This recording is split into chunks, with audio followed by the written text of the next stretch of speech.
So, if you have never seen these types of... Hi! It's my cat. If you have never seen any of the videos in this series before, essentially what I am doing is reading The City of God by St. Augustine. And as I'm reading, I'm highlighting parts that I want to share with you all, as well as my interpretation of what they mean and how we can apply them to our lives as such, living in the city of God. So in my last video, we were in book 8. This video, we're going to be covering the end of book 8 plus all of book 9, which so far in this entire series has been my favorite.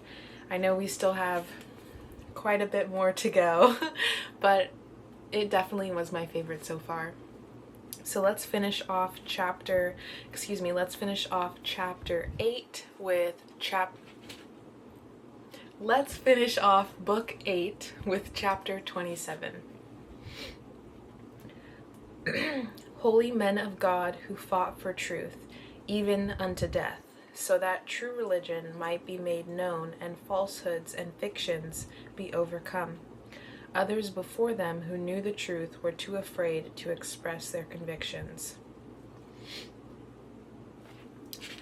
If you are anything like me, then you can resonate with this or these two sentences. Essentially, the people that are aligned with God's wisdom, aligned with God's teachings, find it within themselves until the very last breath that we take to always find God in everything, to look for perfection in all things. You want to say hi? Do you want to say hello? If you have not met my cat before, this is Stormy. Her face always cracks me up. If you're wondering why I'm so dressed up, it's because I'm going out after this video. But yeah, I just wanted to come on and film this whenever I have the time. I love to make these sorts of videos, so if I seem a little overdressed, I'm not. So yes, as I was saying, I love that he says that others before them who knew the truth were too afraid to express their convictions. You can probably think back to people in your own lineage, in your own family tree, that practiced religion, practiced faith in their own way, and were kind of off to themselves about it, maybe considered the black sheeps of their family. Maybe you identify with this. And the reason why that feeling even exists in our society is because most of the time we feel shunned and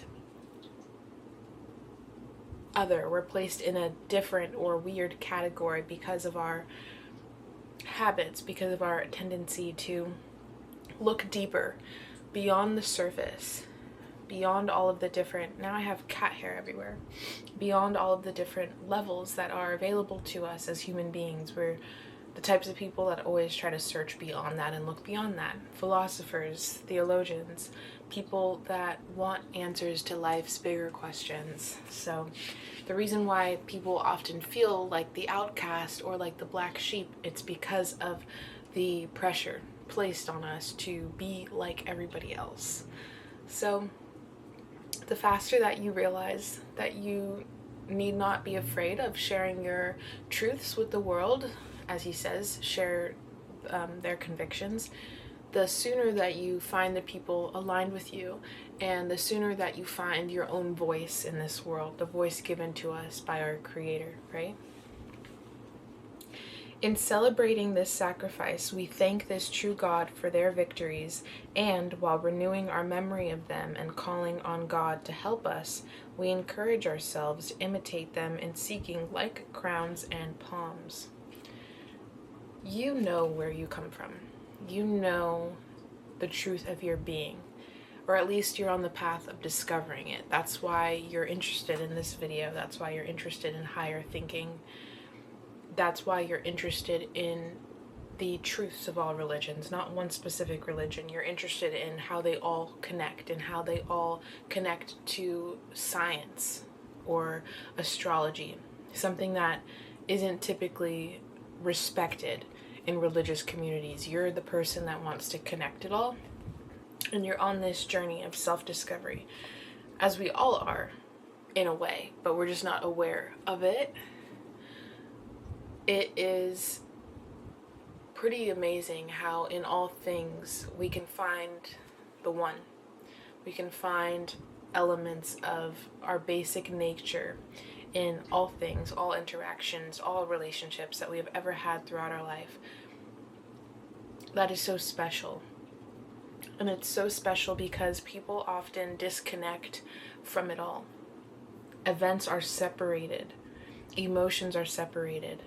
When you come to this understanding that it's all one, it's so easy to see how it all relates to itself and how nothing really is out of our control. Because the concept of control is made up almost. It's a figment of our imagination. There's something much bigger connecting everything and everybody. And to think that we are not constantly trying to find our creator, find our origin, is to be unaware to what's really happening. It all comes back to one, doesn't it? We are born and then we die, right? It's the circle of life. And what does that entail? Everything. Everything.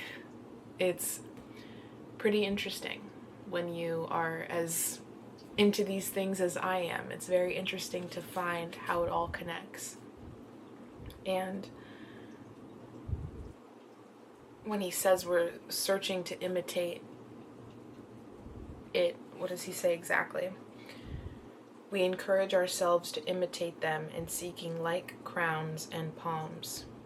He's speaking of the people that have been martyred, as some people have been in the past, as we know, the great sacrifice, right? Obviously, Jesus Christ, and so many others after that were placed before and after Jesus lived, that were placed in a box. Them choosing God was their sacrifice. They often lost their life, is essentially what I'm trying to get at here. And what people like you and me do is we constantly search for those truth tellers in society, in this world, this life that we're currently living. We seek to imitate them in their holiness and their sanctity, in their intelligence, their wisdom, their innate being, right? It's all beautiful. So of course we are looking for that again and again and again and again. This is a wonderful life. It's a wheel, though. It's constant. It's constant. So that is the end of book 8. Now we're getting into book 9, and I'm going to start with chapter 3. Towards the end, St. Augustine refers to a person that studied Plato named Apuleius. Apuleius is referring not to the inferior part of the soul, but to the very minds of the demons which make them rational beings, when he says that their minds are like an angry sea tossed about by the tempests of passion. In spite of the inescapable weakness of human nature and the painful vicissitudes of life, face the perturbations of passion with an imperturbable mind. Let's look up what this means. I love the passage, but I want to pronounce it correctly for you. Okay, we got it. So Apuleius is referring not to the inferior part of the soul, but to the very minds of the demons which make them rational beings, when he says that their minds are like an angry sea tossed about by the tempest of passions.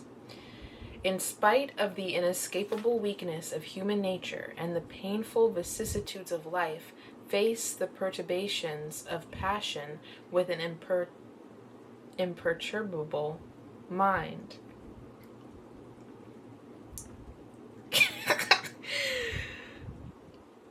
any action that runs counter to the way of wisdom and the law of justice. The demons are, rather, to be compared to foolish and wicked men whom they resemble, if not in body, at least in character. So something about Plato is he believed there to be three different entities on Earth. There are the humans, well, I shouldn't say on Earth, in existence rather. There are the humans, you and I, men on Earth. There are the demons, then there are gods. The demons were eternal, like the gods are, but they often had evil and evil intentions, right? That's why they're demons. It's really interesting to hear how they thought of this and how they considered it all to be connected. But what I believe, okay, this is my belief, is that men have both God and demon qualities. You could also call the god angels, angelic and demonic qualities. I know that that could be controversial to some, but I'm open to discussion. I'm not going to pretend like I know everything. I'm on this journey for a reason, but that's how I've come to believe, and this is what I understand about. Hi, my cat is just staring at me.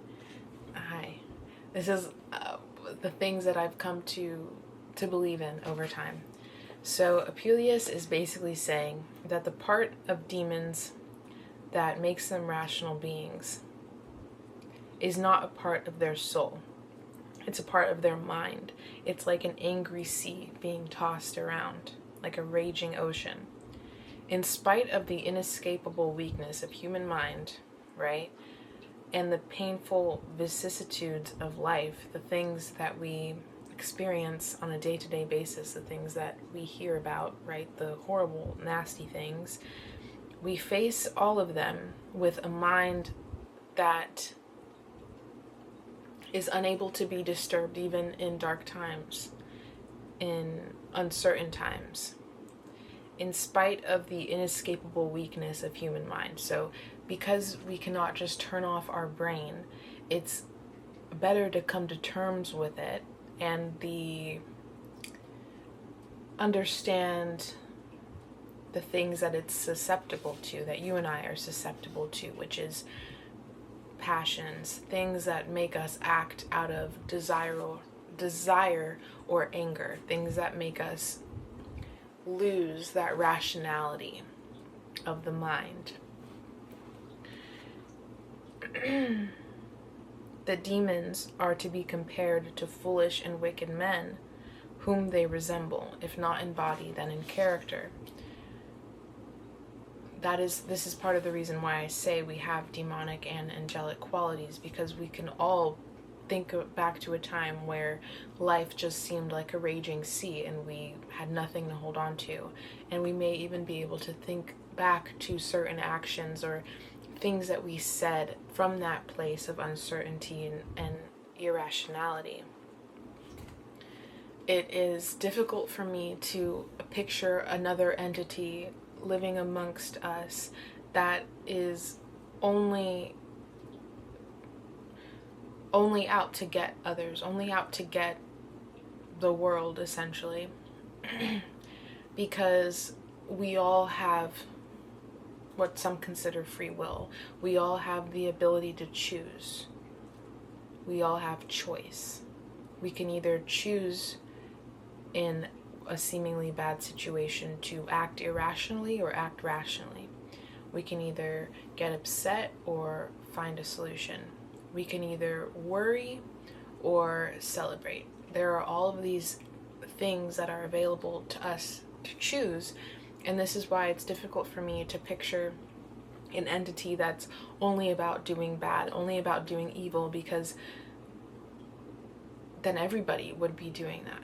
It would have control over that sort of realm, when the fact of the matter is we can all choose it or not. So this is why I think that. But like I said, I don't know everything, obviously, nobody does, but we have feelings for a reason, right? We have visions for a reason. We're all connected to this supreme consciousness that knows wellness. I wanted to say wealth, interesting. It knows wellness, it knows health, it knows goodness, it knows, it is cosmic infinite intelligence, right? That's what we're all connected to, that's where we all come from. Therefore, I picture life as a wheel, and we are wheels that are split in two. We have the ability to make choices. It's like a pendulum. We can swing to one side, swing to another, or just, be somewhere in the middle. It's all about our focus and our attention. That's why things like manifestation exist. The law of attraction is constantly working. That's why people are speaking and becoming so much more spiritually minded, because we're all connected to a greater knowing. And this wheel of life is at a certain point, cosmically, astrologically, physically, we're at a certain point where the wisdom is just there. And we can choose how we use it. We can choose if we even use it at all, if we believe in it at all. Faith is the most powerful force in the universe, along with love. Why? Because faith and love work in tandem, because this is what nature is founded on. This is going to be chapter 4, pretty much all of chapter 4. So this is a great story about a philosopher that was on a ship traveling with other sailors. And there was a point in their journey where the sea became uncontrollable, and they had no way to really know if they were going to survive or not. They were all just holding on for dear life. And a few of the sailors noticed this philosopher go pale. Like, they could tell that this philosopher was worried that they were essentially going to die. And there was actually 2 philosophers on this boat, but one of them went completely pale. The other sailors, once they were at calm water, sort of teased him. The philosopher, the one that went pale, didn't make any statement, but their friend did. They said to the person that was making fun of the philosopher, "A rogue need not worry about losing his worthless life, but Aristippus has a duty to care for a life like his." Bam! Why did I highlight this? 1, because it's an amazing thing to say, and 2, because it's true. Because it's very, very much true. Somebody that is as special and sacred as a philosophical person, a philosophical mind, understands that the only thing to really care about is their ability to continue living. Why? Because it's their ability to continue learning and to continue teaching.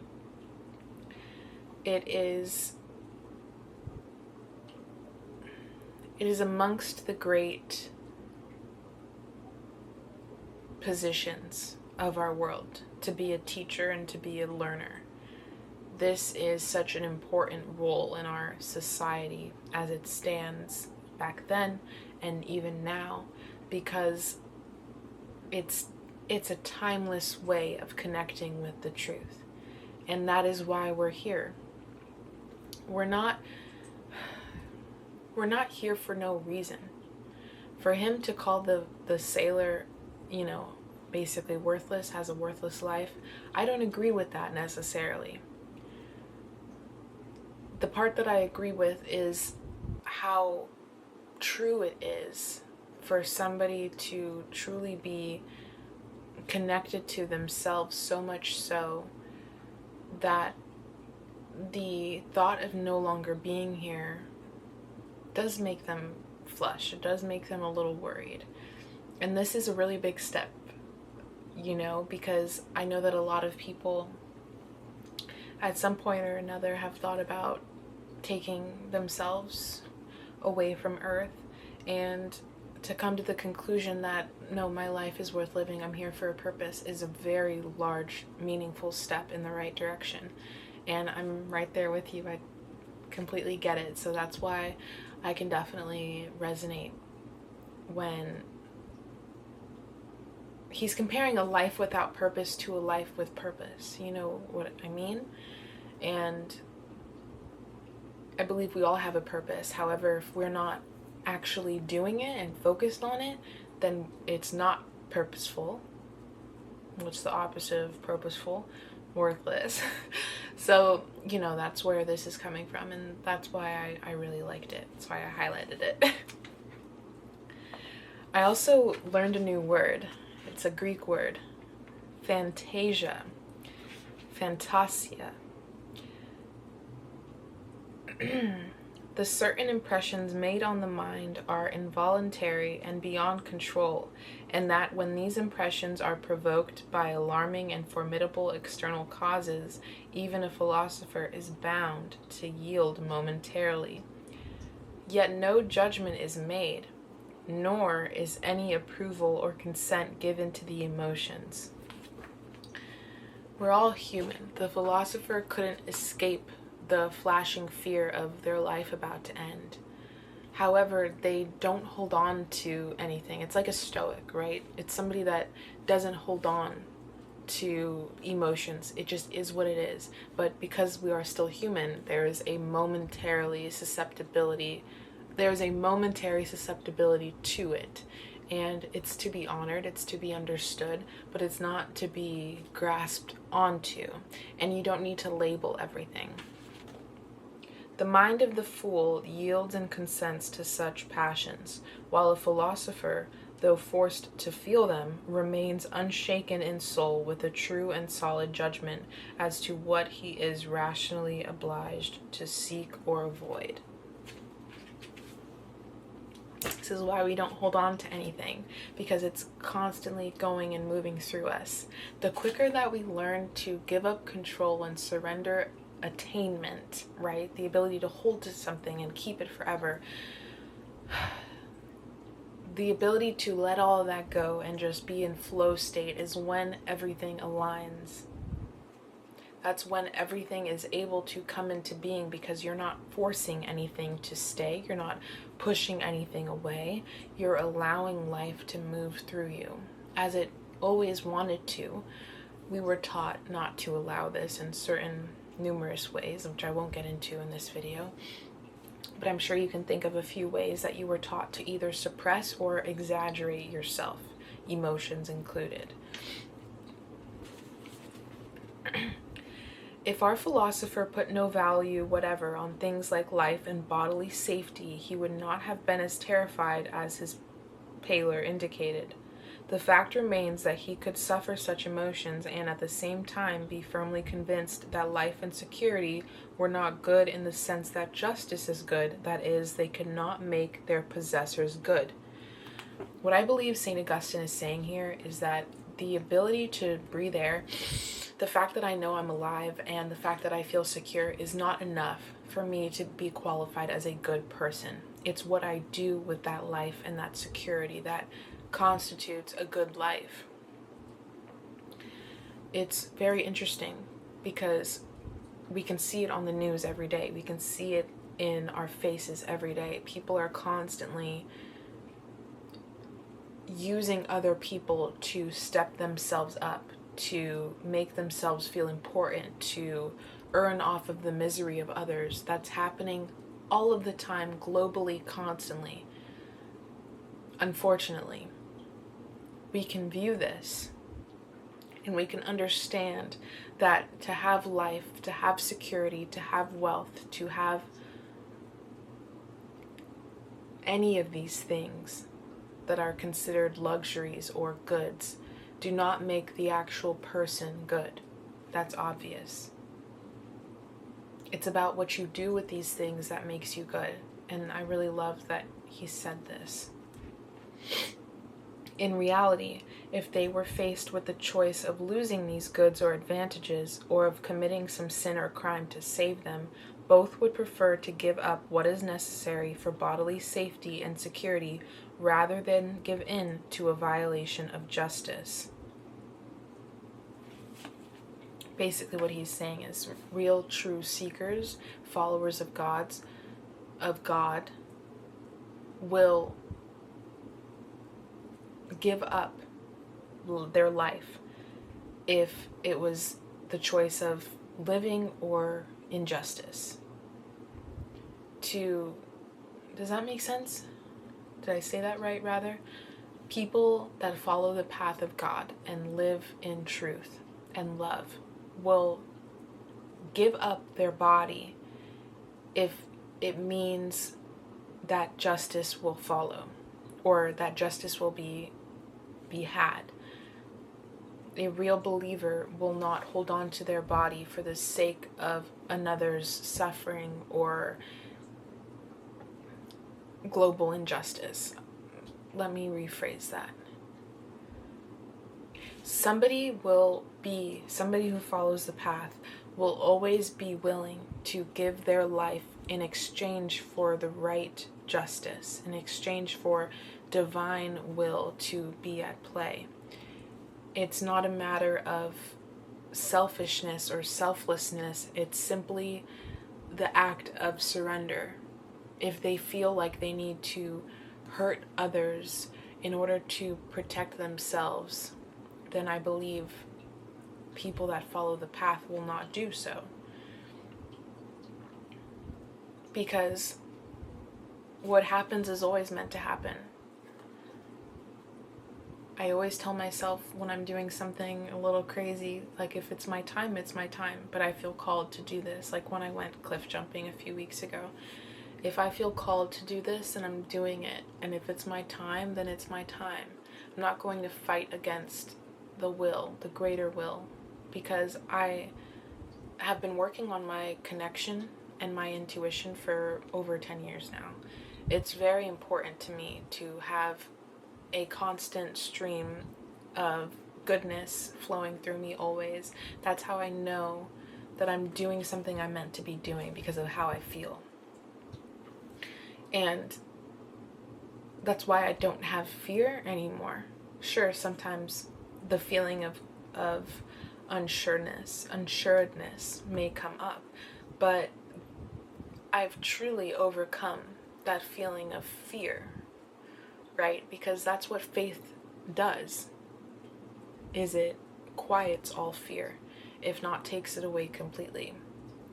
So that's where, the fact is that I'm not afraid of dying comes from as well. Because, like I said, if it's my time, it's my time. And I will never do things that go against my faith and my truth if it means just simply protecting myself, if that makes sense.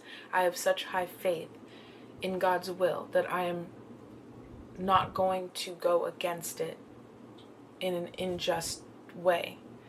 That was a lot to say basically one thing, which is what matters most is love, life, divinity. It's like if you've seen The Fifth Element, when it's in the very beginning, when those creatures, the supreme beings, or not the supreme beings, but the ones in like the metal suits, the protectors, I believe, they come down and they meet with the priest there rather, and they're going into that secret room to grab the elements, the stones. And one big guy, one of the metal guys is still in that like tomb when the guy shoots because he's afraid, and it starts to close the tomb, and the guy with the metal suit is pretty big, and they walk kind of slow, so he's making his way to the exit as these doors are closing, and the priest is like, come on, you can still make it, you still have time. The creature goes, time not important, only life important. I don't know if that's the exact line, but that's basically what he's saying, is time's not important, only life. And this is why I come to this conclusion again, the last thing St. Augustine says in chapter 4, or close to the last thing, is, in reality, if they were faced with the choice of losing goods or advantages, or of committing some sin or crime to save them, both would prefer to give up what is necessary for bodily safety and security, rather than give in to a violation of justice. Rather than violate justice, I will gladly give my life. What is a violation of justice? Taking life. Doing something that goes against God's will. It's very clear.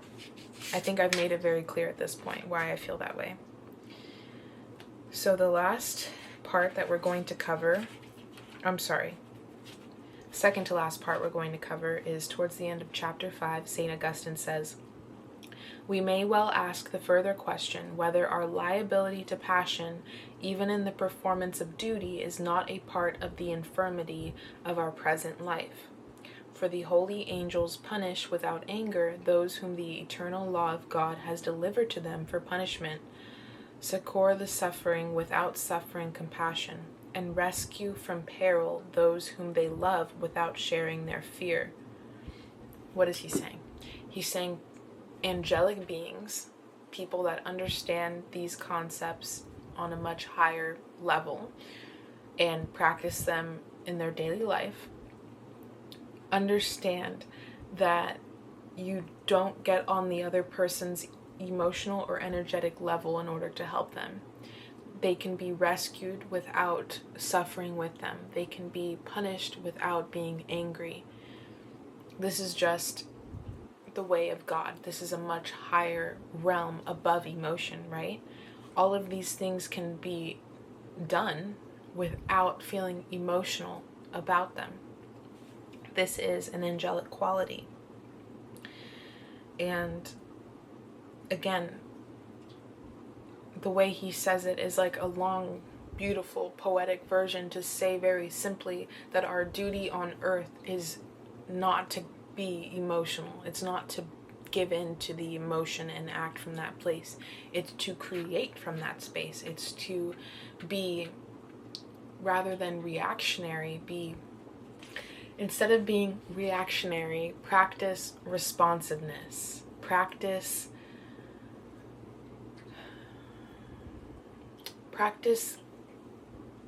clarity. Because what is happening in a reactive moment? Things are being muddled. Things are being just tossed together and mixed with emotion. It's hard to see. And finding the space between, finding the clarity, finding the peace, that is where you want to be in all situations, always.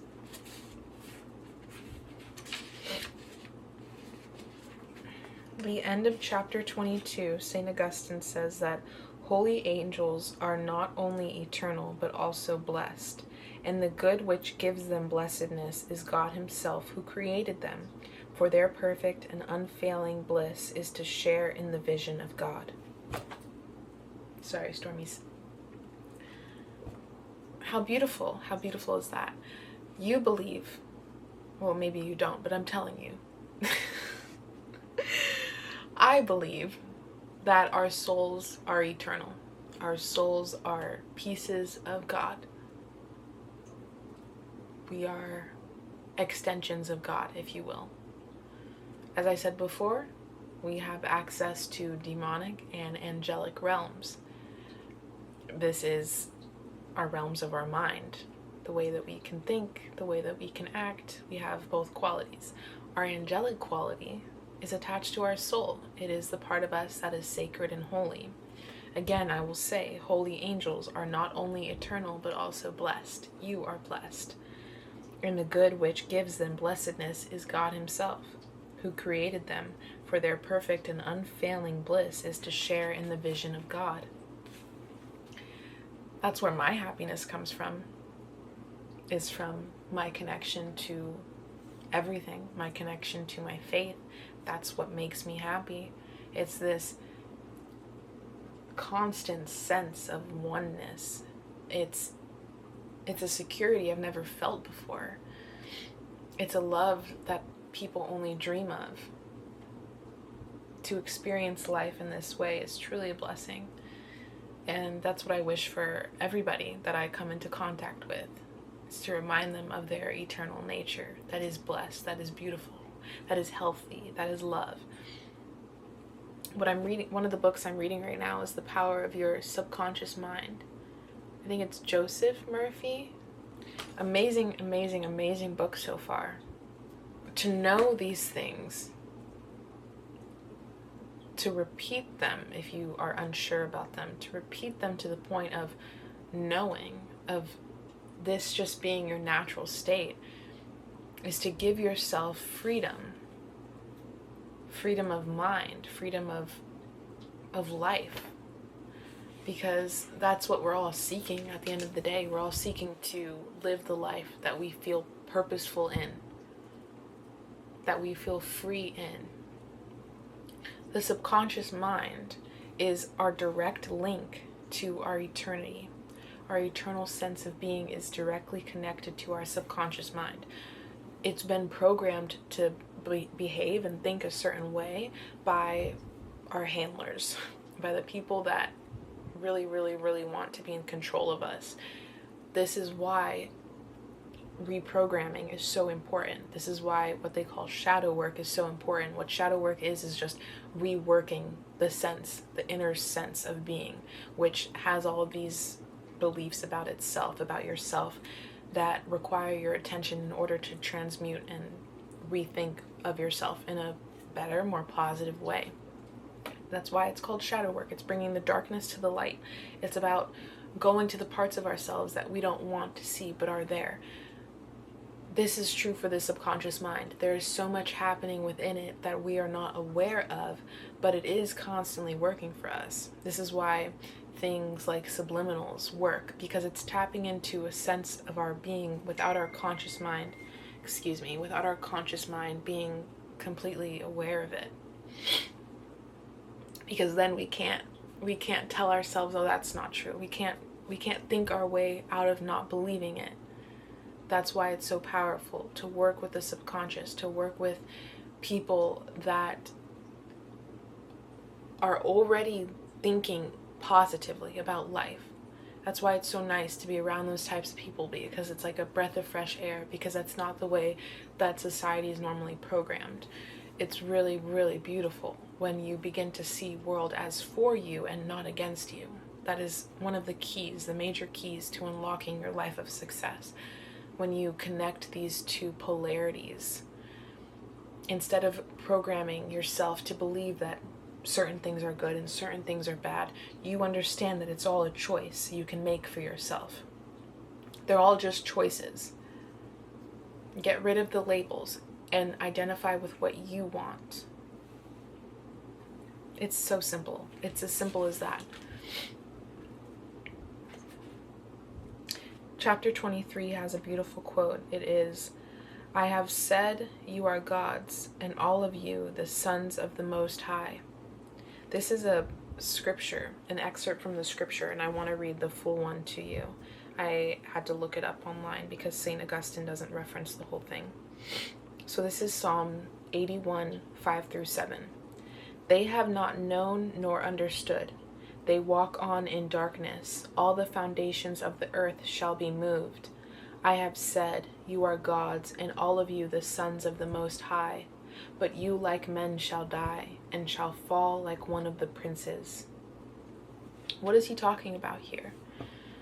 What I believe he's talking about is the truth. Because we have these human bodies, they are going to die, yes.